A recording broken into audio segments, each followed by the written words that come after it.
Hey!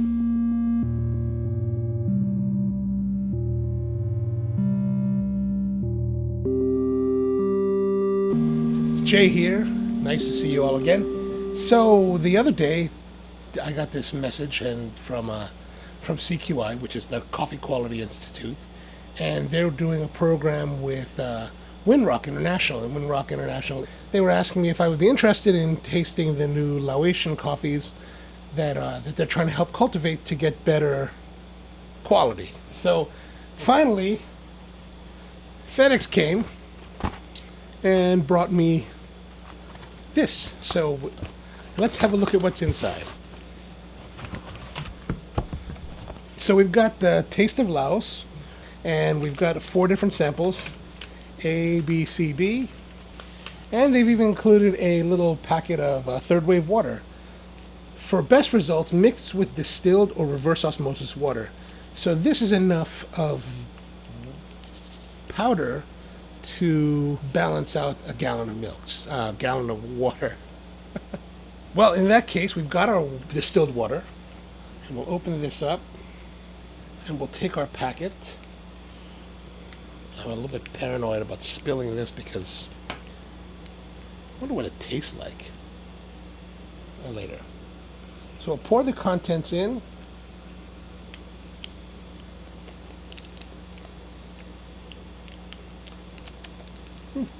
Minerally, salty, not too bad. All right, now we're going to close it up and we'll shake it. Really kind of make me unhappy.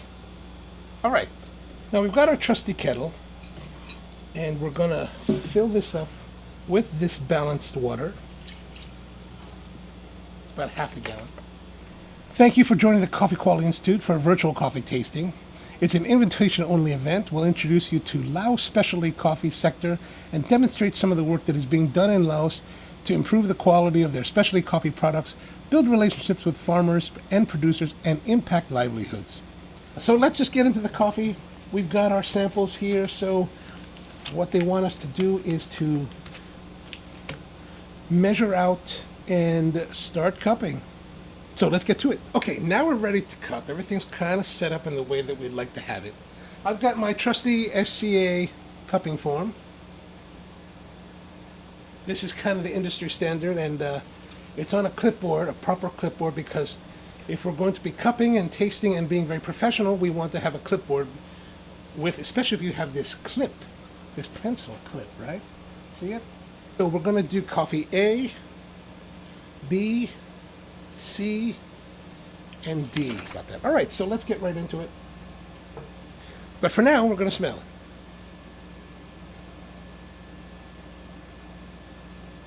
So the coffee A has a really nice sweetness. We give that kind of for the dry, for the quality intensity, I'll give it a kind of 3/4. Oh, that's really nice. So B has, I would say, a little bit higher on the intensity of the dryness, but now we're also getting fruit notes, berry notes. That's really quite nice. Let's go to C. This one has more savory. Like the intensity is of sweet. These two have a sweeter aroma, fragrance. This one does not. This one, but the weird thing about this, the first thing that popped into my mind was lasagna. Kind of like a tomato, like a lasagna, and lasagna. Just a real savory, like really wow. I mean, we're talking like lasagna. Like it's got like oregano, ricotta. I mean, that's quite interesting. All right, let's go to the next. Our last one, D. This one has more straightforward kind of coffee, more chocolate, hazelnut, just a little more toasty. Now we've got our water. Let's start now. We're going to start rolling.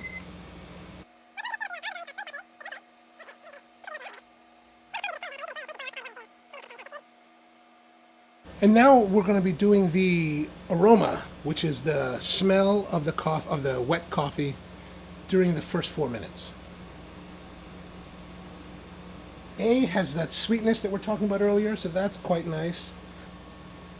B's a little bit less intense, like that berryness is kind of diminished. Oh, that tomato is just still there. That tomato is definitely still there. I think some people would not like tomato. Personally, I tend to dig it. It's kind of weird. This chocolate one, it's become more toasty. And we're just going to skim the top with both spoons to clean it off.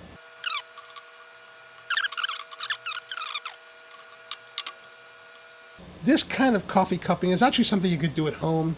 You could just get any kind of glass and measure out your coffee and just ratio it to the amount of water that you can fit in the glass. Like these are 9-ounce cups, we put 13 grams. And the thing about that is that you just want to be consistent in what you're doing each time.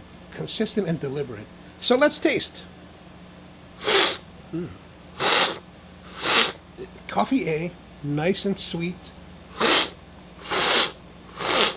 B, the one that had the berry tones in the aromas, has it does have that kind of almost grape-like kind of feel to it, like the only way I can really describe it is like a dime tap kind of feel. It does have that slight medicinal quality of dime tap. I don't necessarily think that's a bad thing, but I'm only saying that because when I was a child and I would be sick, my mom would give me dime tap, the grape flavored, and I loved it. So your mileage may vary. So interesting that this is the one that had the tomato lasagna kind of character to it. It still has that tomato-ness to it, kind of tomato, savory, but I think in a very positive way. You know, you'd think that that's just kind of strange, but and it is, but I think it's very positive. Ooh, coffee D has a strong sweetness. And most of these are nicely sweet coffees. Coffee A has changed a bit. It's gotten more juicy, kind of like the Jolly Rancher candy. It's got a very appley, especially the Jolly Rancher juiciness. So that acidity is really kind of exciting. I'd say it's a medium-low, maybe low body, but it's clean. It's clean, crisp. I think the acidity is really a beautiful quality to it, and I think that the balance is quite nice. Again, that diamond tap, that kind of juicy. It's juicy, but in a different way. It's kind of, the juicy is a little bit heavier.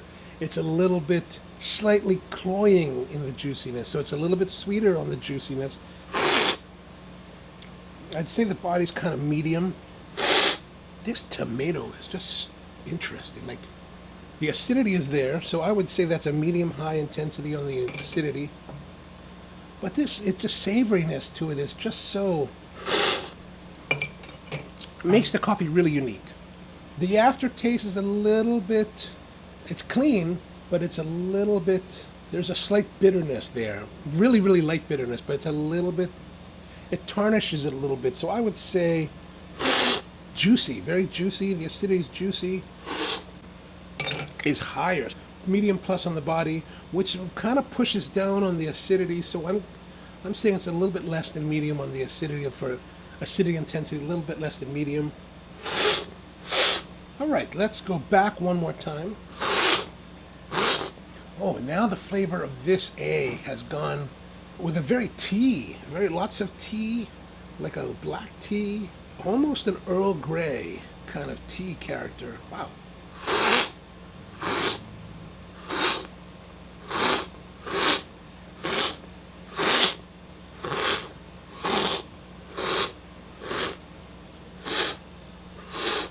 So now the time has passed, and I've calculated all the scores. So let's review the scores, and let's see what the coffees are all about.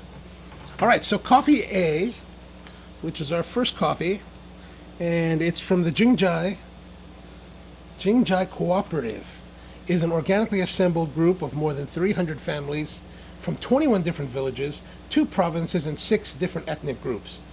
So the Jing Jhai Cooperative is from the Bolaven Plateau. The village is Nongyationg, and this is the Fengtun farmer. It's a typical variety with a wash processing method, and it's from 1,277 meters above sea level. So I scored that an 86, which is of course a great score.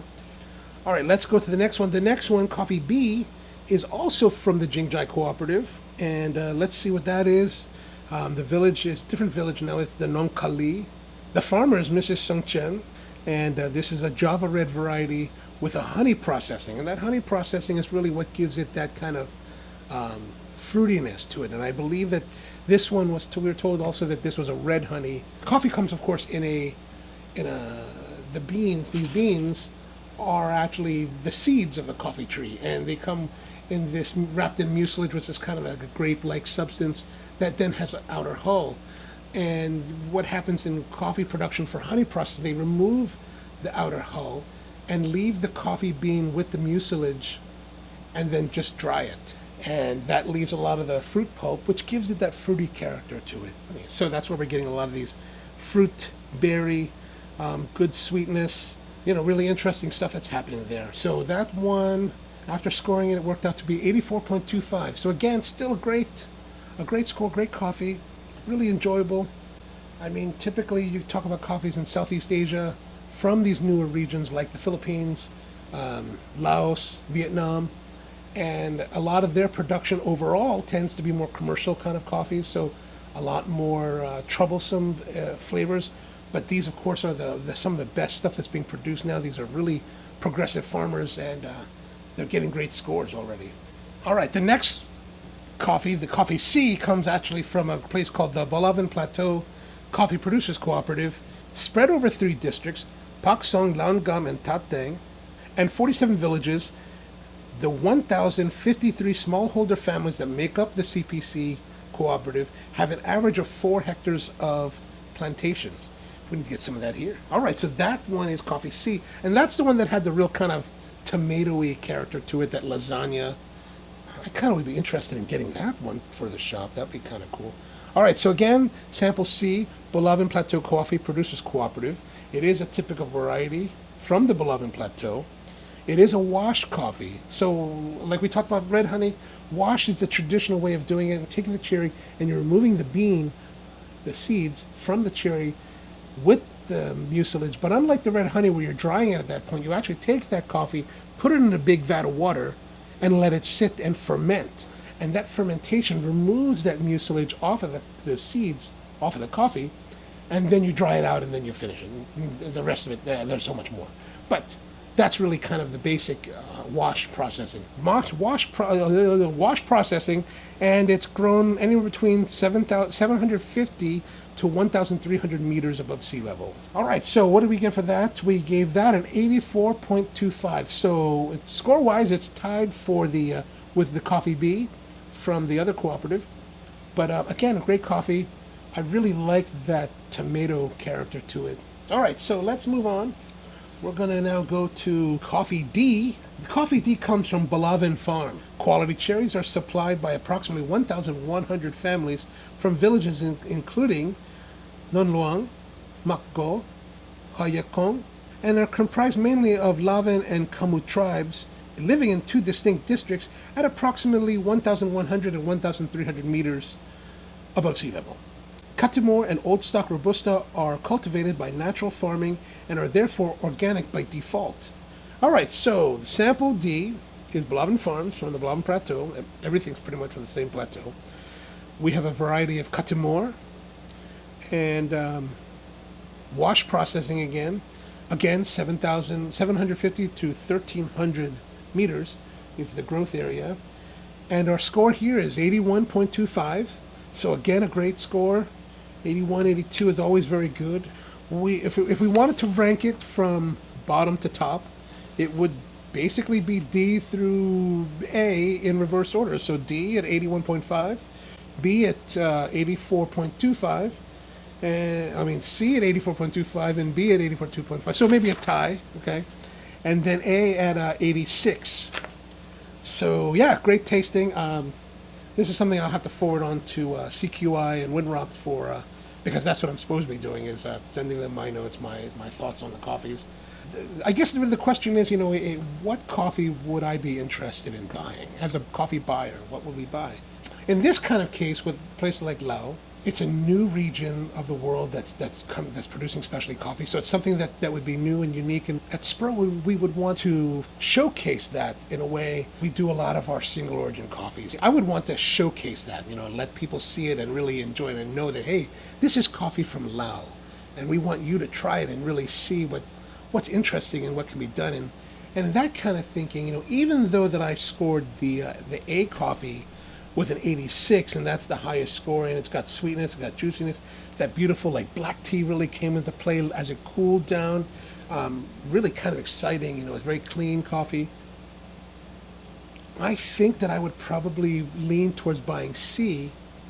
I would like to show the guest that comes into Spro something really unique. It's not indicative. I wouldn't say that the tomato, the lasagna kind of character of it is really indicative of what Lao is producing, but it's just something that's very kind of unique and really kind of interesting and just kind of whoa. Give someone like yourselves that if you came in and you said, hey, can I try that Lao coffee? It says that it tastes like lasagna. That's just different and strange and weird and just kind of something new to find it's interesting. Because, we can produce coffees all day long that have chocolate and nuts and fruit and blah, blah, blah, blah, or maybe a bright acidity, but this is something that's totally different. I'll have to reach out to these guys to see if we can actually get that, because I think it would be kind of interesting to have. But that's it for today. Thank you for tuning in. I know this video has gotten to be pretty long. I hope this gives some insight into. So please hit the like button. Hit the like button. Subscribe. Share the video with your friends. Copy the link and send it out to your friends that they can see it, and then spread the word of Laotian coffee. Comment, leave your thoughts in the bottom here. I would love to, if this was before COVID, I would actually take these coffees and set a date and time for you to come down to Spro in Baltimore and just come taste the coffees yourself. Unfortunately, with the whole COVID thing and spreading the virus and wearing masks, and it's the idea of everybody sharing the same cup is probably a bad one. So I'm sorry we can't do that this time. If you do get to Baltimore, come visit us at our shop. If you're looking for some great coffees, sprocoffee.com. We're always open with the website, so you can always send it. And then we also have a subscription now. So you could subscribe and get 10% off of the coffee. If you subscribe, you can do it 1 week, 2 weeks, 3 weeks, 4 weeks, and we'll send it to you 2 weeks from now, or 3 weeks from now, 4 weeks from now. Whatever you want to do, it's all there on the website, sprocoffee.com. But that's it for today. Thank you very much for watching. Really appreciate you taking the time, and look forward to seeing you next time.